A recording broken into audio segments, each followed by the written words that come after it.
कार्रवाई नहीं हो रही है। रायबरेली के कुछ युवा मेरे साथ यहाँ पर है और वो बता रहे हैं किस तरह से जो धांधली हुई पेपर में, पेपर लीक कर दिया गया, क्या रही पूरी समस्या, एक बार बताइए डिटेल में। तो 4 साल से भर्ती नहीं आ रही, 4 साल से हम लोग इंतजार कर रहे हैं, उम्र भी हमारी निकली जा रही है। 4 साल में भर्ती आई है तो हम लोग इतना लंबा समय इंतजार किए हैं, पेपर का इंतजार किए हैं, जल्दीबाजी में पेपर करा लिया जाता है, उसकी भी तैयारी की, उसके बाद पेपर लीक हो जाता है। बताइए किससे कहें, सरकार सुनने को तैयार नहीं, वो कहते धांधली नहीं हुई है तो किसके पास जाएं, कहाँ कहें, कोई सुनने को तैयार नहीं। और धांधली इतने बड़े स्तर पे हुई है कि पेपर लीक कर दिए गए सारे, इतने लगातार पेपर वायरल हो रहे थे टेलीग्राम में, हर जगह सोशल मीडिया पे, लेकिन सरकार मानने को तैयार नहीं है।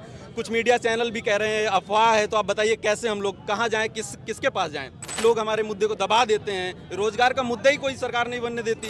परीक्षा कब थी और पेपर कब लीक हो गया? 17 और 18 तारीख को परीक्षा थी। 17 तारीख को 2 पालियों में, 18 तारीख को 2 पालियों में। 17 तारीख की सुबह पाली का जब हम लोग पेपर दे के निकले तो हमें पता चला कि हमारा पेपर तो पहले ही लीक हो चुका है। उसके बाद अब बताइए 4 साल से भर्ती का इंतजार कर रहे हैं, हमने बीएड कर रखा है, हमने बीटीसी कर रखा है और आज भी बेरोजगार बैठे हैं, डिप्लोमा कर रखा है लेकिन एक नौकरी नहीं मिल रही। 4 साल से बैठे हैं, पढ़ रहे हैं लगातार, लेकिन एक नौकरी नहीं मिल रही। किससे कहें जाके, सरकार सुनने को तैयार नहीं है। हमें लगता है गंगाधर ही शक्तिमान है। अच्छा, जो पेपर करा रहे हैं उसके पीछे कोई ना कोई लीक कराने के लिए नॉर्मल लोगों के, इतनी कड़ी व्यवस्था में नॉर्मल लोगों का ये मतलब कि नॉर्मल लोगों की औकात के बाहर है कि उसको पेपर लीक करा ले। इसका मतलब है कि कहीं ना कहीं साठ गांठ है, इसीलिए कोई कार्रवाई नहीं हो रही है। 17 की सेकंड शिफ्ट, 18 की सेकंड शिफ्ट का पेपर लीक हुआ, सब कुछ फैक्ट है, लेकिन कोई कार्रवाई नहीं हो रही है। क्या उनके ऊपर अगर बुलडोजर कार्रवाई, मानने को तैयार, अगर बुलडोजर कार्रवाई हो रही है तो पेपर लीक कराने वालों के ऊपर बुलडोजर कार्रवाई होनी चाहिए, ताकि आगे कोई एग्जाम हो तो ऐसा मतलब कि उदाहरण पेश किया जाए कि आगे कोई पेपर लीक कराने के पहले उसकी पुश्तें कांप जाएं। ऐसा व्यवस्था, कानून व्यवस्था बनाई जाए। कभी आपने सुना कि उसका क्या कहते हैं, कोई एंट्रेंस एग्जाम लीक हुआ, कभी आपने सीडीएस एग्जाम लीक हुआ, कभी हम लोग नहीं सुनते हैं कि आईएएस का एग्जाम लीक हुआ, कभी नीट का एग्जाम लीक हुआ नहीं सुनते, एनडीए का एग्जाम लीक हुआ नहीं सुनते। लेकिन ऐसी संस्थाओं को पेपर दिलाने के लिए दिया ही क्यों जाता है जो पहले से उनके ऊपर आरोप लगे हैं? इसका मतलब कि उन्हें चाहते हैं कि पेपर लीक हो जाए। पेपर लीक होने के बाद प्रशासन की तरफ से कोई जवाब आया कि अब आगे क्या होगा इस पूरे प्रक्रिया में? कोई कमेटी बनाई गई है, उनको गिरफ्तार लगातार किया जा रहा है, उनके ऊपर दबाव बनाया जा रहा है कि अफवाह तुम लोग गलत फैला रहे हो। और ये जो कमेटी भी बनाई गई है मैम, पिछले एग्जाम को लेके नहीं बनाई गई है, ये कमेटी आने वाले एग्जाम के लेके बनाई गई कि उनमें हम शुचितापूर्ण कराएंगे। बच्चे पहले परीक्षा दे रहे थे, तैयारी की, उनका तो भविष्य बर्बाद हो गया। मैम हम लोग कहाँ जाएं आप बताइए ना, हम लोग की उम्र भी चली गई है, आगे उम्र भी नहीं रह जाएगी। और बीटीसी बीएड सब कुछ कर रखे हैं, शिक्षक भर्ती आ नहीं रहे, पिछले 5 साल से शिक्षक भर्ती नहीं आ रही। शिक्षा आयोग बन रहा है, पता नहीं क्या बन रहा है।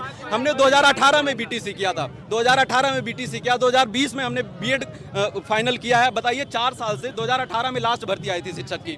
किससे कहें, सरकार सुनने को नहीं तैयार है। सरकार को लगता है कि हम लोग भ्रम फैला रहे हैं। 4 मिलियन ट्वीट हुए हैं ट्विटर पे, 4 मिलियन लोग। मैम ऐसे झूठ नहीं बोल सकते। और युवा कौन है, हाथ उठाइए, कौन बोलेगा? पहले इधर आइए, क्योंकि पेपर लीक हो रहा है। क्या क्या दिक्कत, आप भी तैयारी कर रहे थे? 24 घंटे पहले ही उत्तर प्रदेश में उत्तर आ जा रहा है और बता रहे हैं हम शासन व्यवस्था।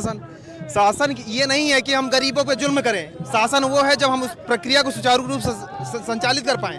प्रदेश में हर व्यक्ति को खुश रखना कोई आम बात नहीं, लेकिन जिसके लिए हमको करना है, युवाओं की बात करते हैं, सिर्फ कागजों पे बात होती है, लेकिन उसके लिए धरातल पे कोई काम नहीं हो रहा। आए दिन कोई भी शायद समीक्षा अधिकारी का पेपर हो, चाहे जिस चीज़ का पेपर हो, हम लोग क्या करेंगे?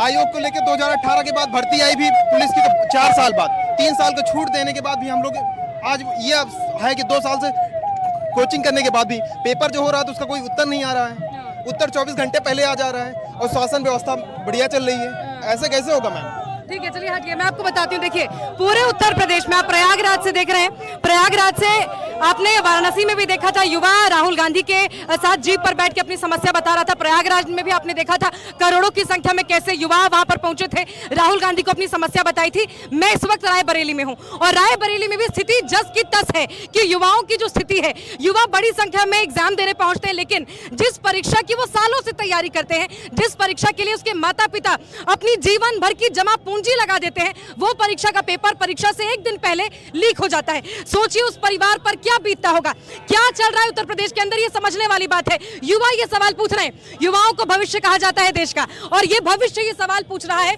कि आखिर ये सरकार कर क्या रही है, ये सरकार गद्दी पर बैठी क्यों है। युवा खुली आवाज में कह रहे हैं कि कुर्सी है तुम्हारा, जनाजा नहीं है। अगर कुछ नहीं कर सकते सिपाही भर्ती परीक्षा का पेपर देने के नाम पर ठगी करने वाले गिरोह एसटीएफ ने उसका खुलासा कर दिया है। एजेंट थे जिनके माध्यम से ये स्टूडेंट्स जो इसमें अभ्यर्थी थे उनके तक पहुंचते थे और इनसे व्हाट्सएप कॉल के माध्यम से या व्हाट्सएप चैट के माध्यम से ये उनसे बात करते थे। जी हाँ दोस्तों,